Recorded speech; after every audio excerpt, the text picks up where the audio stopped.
Video করবো। মাছের দাম কমে গেছে নাকি বন্ধু? মোচার দাম কমে গেছে, ওই জন্য করে মোচা এত ঢুকে গেছে, প্রচুর মোচা। কত বলেছে? কত বলেছে? 40 টাকা ভিডিও মিলাও গে রাজি। ওই দুটো মাছ তুই কত করে বলছিস? কত করে বলছিস সেটা বল। আমি সেটা 20 টাকা হলে আমার ঠিক আছে।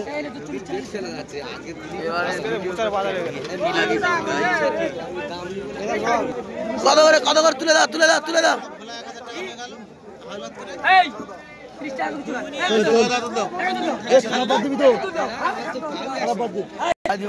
কত করে? 330 টাকা। এই তো তুই আমি তোর তুলি না, আমি ঝাড়তার মুখ আর ফোনে তুলি না, ফোনে হ্যাং করবে তো। অনেক সমস্যা আছে। বলো বলো বলো বলো বলো। 330 টাকা। কত ছোট ছোট মোজা দেখছো তো? খালি মোজা ধরে জীবন তাহলে আনতে হবে, লস হবে কি?